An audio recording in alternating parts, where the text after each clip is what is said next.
यदि आप दुखी हैं, परेशान हैं, डरे हुए हैं, घबराए हुए हैं, भाग रहे हैं, इतनी भीड़ में भी अपने आप को अकेला महसूस कर रहे हैं, तो यकीन मानना आप भूल गए हैं कि अनंत ब्रह्मांड का रचयिता आपके साथ है। आप अपनी शक्ति भूल गए हैं, अपना विश्वास भूल गए हैं। यदि आप अपने आप को अकेला महसूस कर रहे हैं तो याद करें वो क्षण जब आप इस धरती पर भी नहीं आए थे, तो आपके आने से पहले आपके लिए दूध की व्यवस्था कर दी थी ईश्वर ने। तो निश्चिंत हो जाओ, विश्वास रखो। ईश्वर के प्रेम का एक अद्भुत प्रसंग आज आपको सुनाता हूं, बड़े ध्यान से सुनिएगा। हरे कृष्ण दोस्तों, मैं हूं अनुज शर्मा। जलंधर, पंजाब, वहां रहते हैं संदीप और उनका परिवार, उनकी पत्नी, उनका बेटा। तीनों ही ठाकुर जी के अनन्य भक्त हैं, ठाकुर जी की आराधना करते हैं। बताते हैं कि जब से ठाकुर जी हमारे जीवन में आए हैं, जीवन बदल गया है। संदीप बताते हैं कि 15 मई 2022 को जलंधर में एक मंदिर है, वृंदा मंदिर, माता वृंदा का, मां तुलसी का। पूरा मंदिर तुलसी और आंवला से भरा हुआ है। मां वृंदा हर जगह है। वहां पर 15 मई 2022 को हुआ नौका विहार, एक ऐसा उत्सव जहां भगवान को नौका विहार करवाया जाता है। गर्मी के दिन होते हैं, तो संदीप और उनका परिवार भी अपने लड्डू गोपाल को लेकर के नौका विहार में सम्मिलित हुए। अपने ठाकुर जी को, अपने लड्डू गोपाल को, जिनका नाम कान्हा है, उनको नौका विहार करवाया। सब अपने अपने लड्डू गोपाल के साथ आए थे। उत्सव में आनंद आ रहा था। इनके कान्हा भी नौका विहार कर रहे थे, अति प्रसन्न थे। पूरा परिवार बहुत खुश था। रात्रि के करीबन 11 बज गए, तो संदीप जी ने अपनी पत्नी से कहा कि अब चलते हैं, सुबह बेटे को स्कूल जाना है, इसको उठना पड़ेगा, इसकी नींद पूरी नहीं होगी, तो अब चला जाए। मंदिर में नौका विहार के पश्चात प्रसाद की व्यवस्था थी, लेकिन उसमें थोड़ा समय लगना था। तो संदीप जी और इनकी पत्नी ने आपस में बात की और सोचा कि यहां से बाहर जाके कहीं खा लेंगे, नहीं तो लेट हो जाएंगे। और ये अपने बेटे के साथ, अपने लड्डू गोपाल कान्हा जी के साथ वहां से चल पड़े। रास्ते में कई रेस्टोरेंट आए। इन्होंने बताया कि जब से लड्डू गोपाल इनके घर आए थे, इन्होंने लहसुन और प्याज का भोजन छोड़ दिया था। तो रेस्टोरेंट में जाकर के पूछा, बिना लहसुन प्याज का भोजन मिलेगा क्या? तो कोई भी रेस्टोरेंट ऐसा नहीं मिला जहां बिना लहसुन प्याज के इनको खाना मिल पाता। बड़ी जोरों से भूख लगी थी। थोड़ा आगे गए तो एक मिठाई की दुकान खुली हुई थी। संदीप जी बताते हैं, बड़ी सुंदर मिठाई की दुकान थी, सुंदर सुंदर मिठाइयां थी। तो वहां से मिठाई ली, मिठाई लेकर के घर आए। घर आकर के अपने लड्डू गोपाल कान्हा जी को मिठाई का भोग लगाया। वही मिठाई का भोग जब कान्हा जी ने लगा लिया, तो उसी भोग को प्रसाद स्वरूप इन्होंने अपने पुत्र को दे दिया। पुत्र ने भी मिठाई खाई। अब इन्होंने कान्हा जी को सुला दिया। इनका बेटा भी सो गया। अब रह गए पति पत्नी। संदीप जी को बड़ी जोरों से भूख लगी थी। कई बार होता है, किसी की भूख सहने की क्षमता बहुत ज्यादा होती है, किसी की बहुत कम होती है। तो संदीप जी को भूख बड़ी जोर की लगी थी। संदीप जी ने अपनी पत्नी से कहा कि कुछ बना लो, मुझे बड़ी जोर से भूख लगी है। पत्नी ने कहा कि मैं भी थक गई हूं, क्योंकि कई घंटे से घर से बाहर थे, थकान हो ही जाती है। तो पत्नी ने कहा कि थक गई हूं, अब खाना नहीं बना पाऊंगी। इस बात पर पति पत्नी में नोकझोंक हो गई, एक दूसरे से नाराज हो गए, थोड़ा सा झगड़ा हुआ। पत्नी सो गई। पत्नी थक गई थी, जल्दी नींद आ गई, लेकिन संदीप जी को भूख लगी थी। भूख के मारे नींद नहीं आ रही थी। रात भी बहुत हो गई थी। अब क्या करे, कुछ समझ में नहीं आ रहा था। इतने में दरवाजे पर दस्तक हुई। जब दरवाजे पर दस्तक हुई तो संदीप जी घबरा गए। उनको लगा कि इतनी रात में कौन आया है। मन में बहुत सारे सवाल उठ जाते हैं। वो सवाल संदीप जी के मन में भी उठे। संदीप जी वहां से उठे, दरवाजे की तरफ बढ़े, अंदर से ही थोड़ा झांक करके देखा कि कौन है इतनी रात पर। तो बाहर दिखाई दिया कि एक औरत खड़ी है।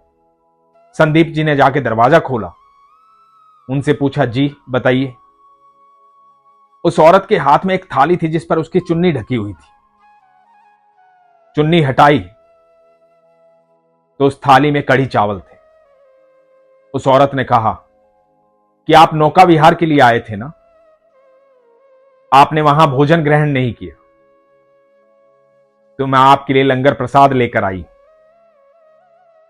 ये आपका है, आप लीजिए। तो संदीप जी ने कहा कि आपको कैसे पता, आप कैसे जानती हैं? तो उस औरत ने कहा कि मैंने आपको देखा था, आप जल्दी वापस चले आए थे, उस समय तक प्रसाद तैयार नहीं हुआ था, तो आपके लिए प्रसाद लेकर आई।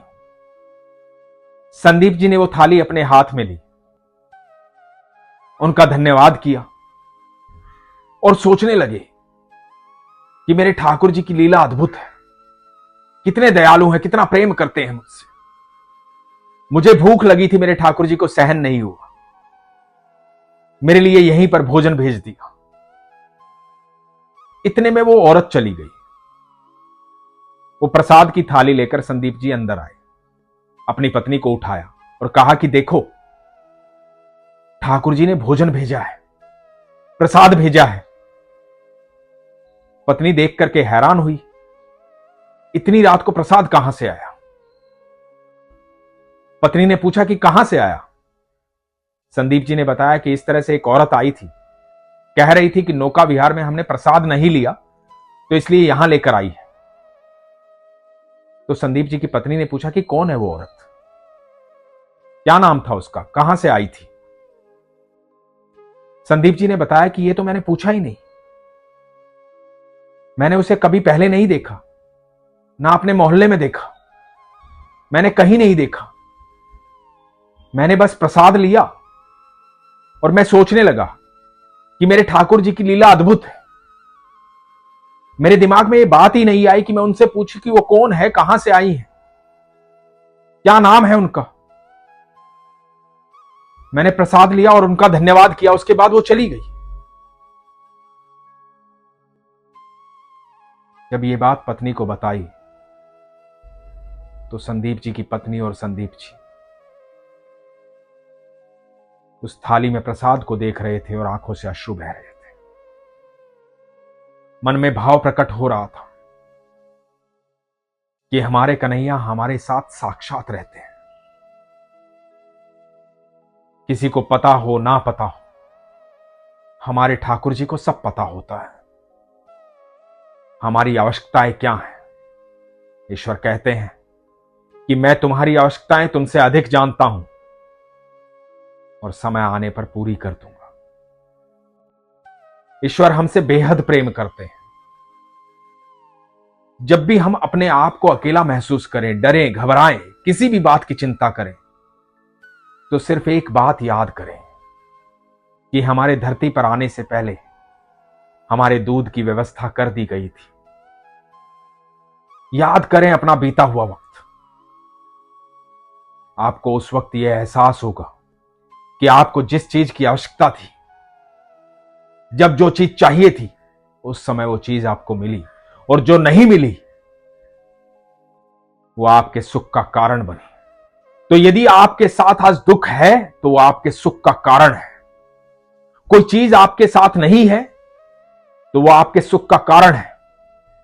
यदि आपको किसी भी कारण से कोई भी परेशानी है तो जान लीजिएगा आपके लिए सुख की व्यवस्था हो रही है, और ये परेशानी ही आपके सुख का कारण बनेगी। इसलिए हमेशा निश्चिंत रहिए, क्योंकि ईश्वर आपसे अधिक आपकी चिंता करते हैं। कई बार हमें लगता है कि हम प्रार्थना करते जा रहे हैं लेकिन ईश्वर सुन नहीं रहे हैं। ऐसा बिल्कुल भी नहीं है। ईश्वर हर बात सुन रहे हैं। ईश्वर सही वक्त का इंतजार कर रहे हैं। जब सही वक्त आएगा तो आपको वो सारी चीजें दे दी जाएंगी जिस चीज के आप लायक।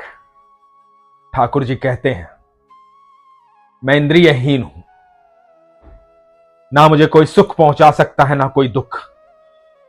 ये जानते हुए भी कोई मुझसे इतना प्रेम करता है, मेरे लिए पोशाक लेकर आता है, मुझे भोग लगाता है, तो मैं उसे बिना पोशाक के बिना भोजन के कैसे रहने दूंगा। हम नहीं जानते हैं कि ठाकुर जी हमसे ज्यादा हमारा बेहतर जानते हैं। इसलिए अपने जीवन की सारी चिंताओं से मुक्त हो जाइए, अपना मस्तक ठाकुर जी के चरणों में झुकाइए। यकीन मानिएगा जैसे ही आप उनके चरणों में अपना मस्तक झुकाएंगे, आपकी सारी चिंताएं आपके मस्तक से निकल करके उनके चरणों में चली जाएंगी और अपने चरणों से रोंद देंगे उन सारी चिंताओं को वो।